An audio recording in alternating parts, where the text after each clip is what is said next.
Hi, I'm coming back at you in my closet. So that means it's time to talk about tips and thoughts about the fall 2019 consignment sale. Let's get to it.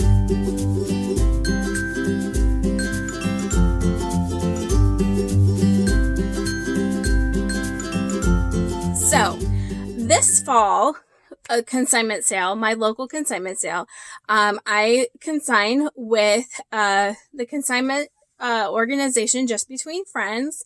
And for the fall and winter sale, I only decided to go with one consignment sale. Whereas last year I did three, but that was because I had over 500 items that I was trying to sell.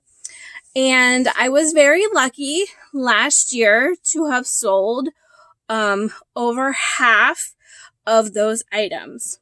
So it made this year a lot easier. So I was very, very picky on what I actually put in the sale this year after dealing with all of the items that were pulled last year. So if you have not seen that video on how I prepare for a consignment sale, I will put the link to it down in the description below. So that shows you how I go about cleaning. It was also 7 years worth of Michael's clothes. So not everybody is going to be going through that abundance of clothes and having that much of different size ranges for one sale. So this year was I had 168 items on the floor. I actually took 171 items. Only three items got rejected. One of the items actually I was not planning on putting in the sale, but trying to get things done and in a hurry, I completely overlooked the fact that the shirt needed to be pulled and donated.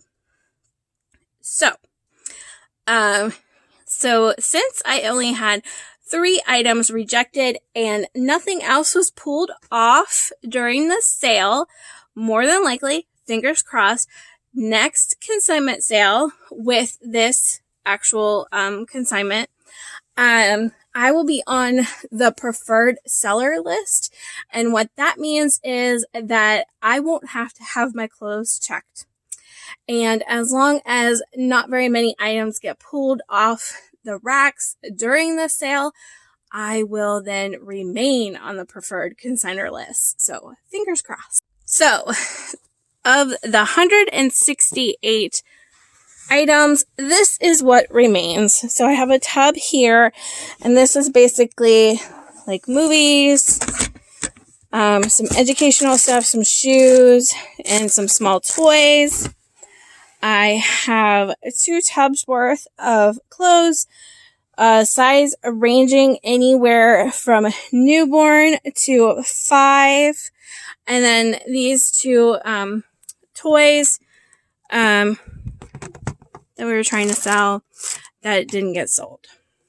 So my goal was to at least sell half of the 168 items, but I ended up only selling 70 items, which still really isn't that bad. Almost half. I was like 14 items off.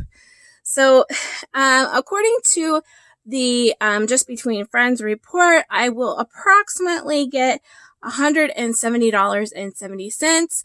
I did not work this sale like I did last fall and last spring, so I am only going to be getting 60% instead of 70%. When I ran the report, it was approximately like $25 that I was losing, but I felt like I really did not want to work 4 hours to get that extra 10%. But I mean, that would have been $20, $25 more than what I have now. So I don't know. You weigh it out and see what's worth it. But if you have 300 items or more, you have to work at least 2 hours of breakdown. This sale, when I went and picked up my items, had nothing missing. So kudos to the Loudoun County Just Between Friends.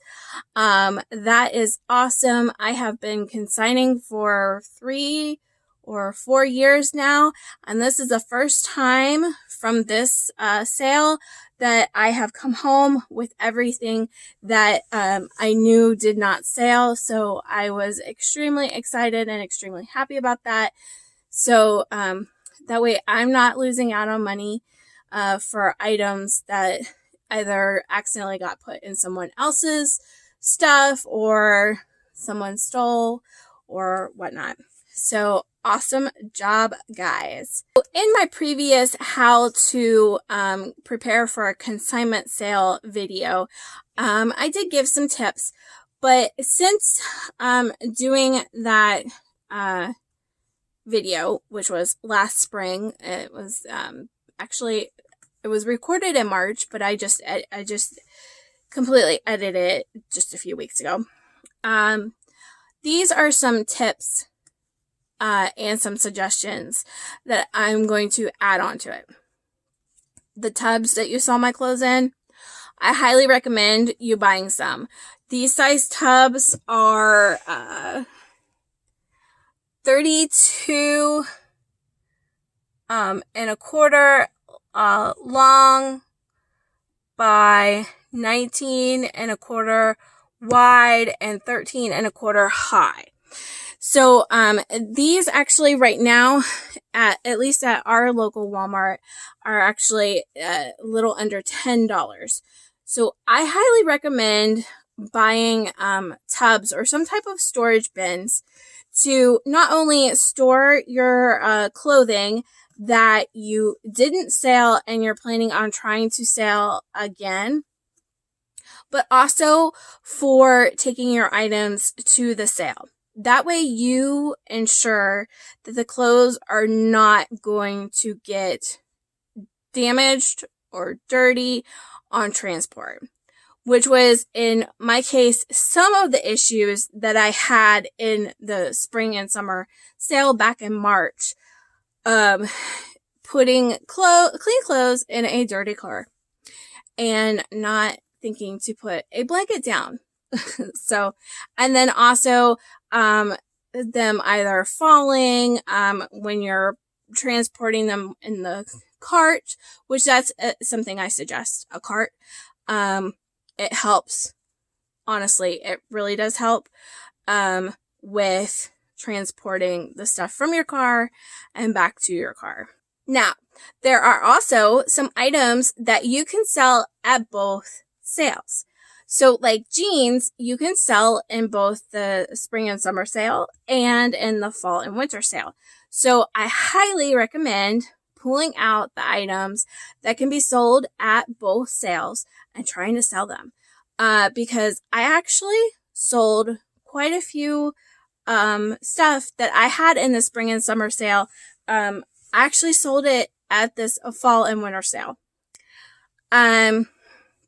You just want to make sure that your consignment sale, you want to make sure that you look at your consignment sales policies and what they do and do not accept, because not every consignment sale accepts all the same stuff. Like this consignment sale I just did, they are no longer accepting cribs. And the reason being is because the cribs take up too much floor space and they're already having a problem with having not enough room. And let me tell you, this is one of the larger consignment sales that I have been to. And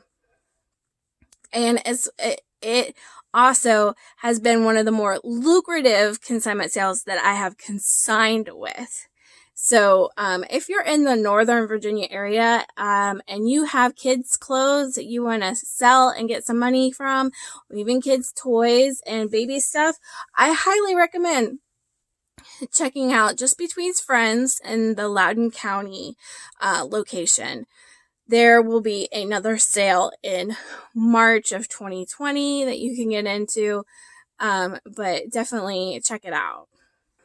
So another thing that I did differently this season was I was extremely picky with my clothes. There were actually some decent sweatshirts that I could have sold, but decided not to because they just did not look like they would be anything that the people in this area would actually buy. Plus, they had already gone through 3 consignment sales last fall and never got sold. So I just decided to just donate. And the items that got rejected that had stains on it, I had tried to get the stains out and I didn't get the stains out. So I just ended up donating those as well. So, like I said in my other video, you want to inspect your clothes. Make sure there's no stains. The better looking the clothes, the more likely they will to get sold. So, if you've tried to get stains out of clothes, especially the baby clothes that have like spit ups on them and stuff like that, I would just recommend just donating them instead of even bother trying to get it past inspection. And if it does for some reason get past inspection, trying to get it to sell, yeah, I would just donate it. And what I did was there were several items that I had tried to sell at several sales, and I just ended up cutting my losses and just donating it. So this sale, I think there's a few items that I am just going to go ahead and just donate because they have not sold for several sales before. Like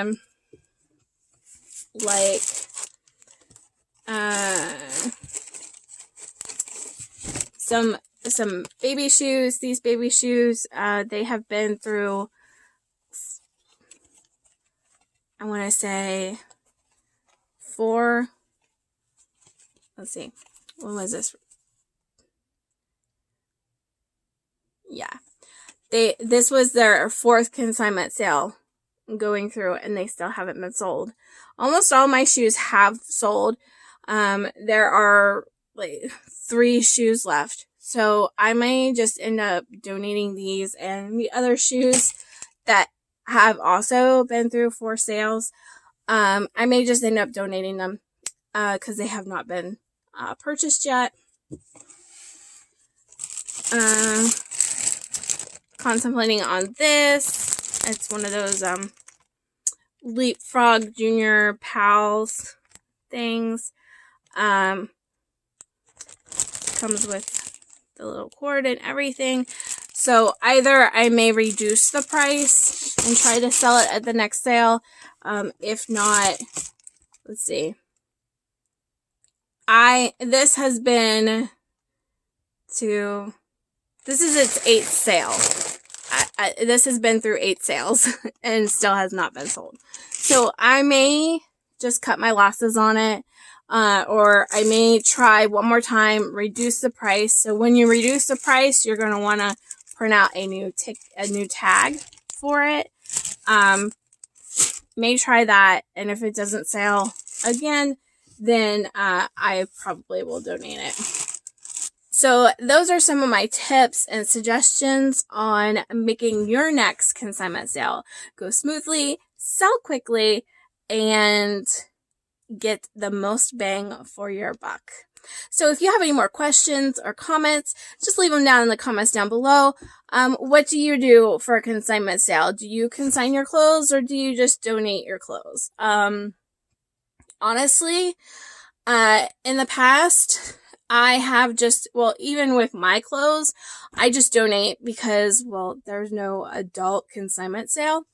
And when you do find an adult consignment store, they are extremely picky on, on what clothes they're going to accept. So with mine and John's clothes, we do just end up donating them.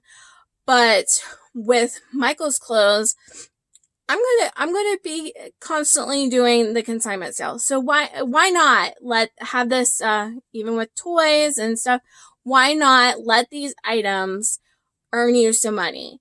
And even if you don't have time to do the tagging and stuff, look and see if your consignment sale has the option like ours does, where you pay a little bit extra and the people working the consignment sale will go ahead and they will get everything in the system for you, tag all your stuff, get everything ready for you, and you just sit back and you enjoy the earnings of those items getting sold.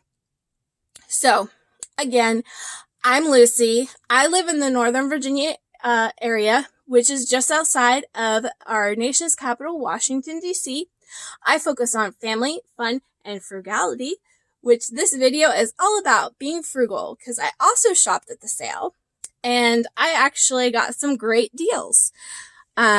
So shop and sale, and it's a win-win. So,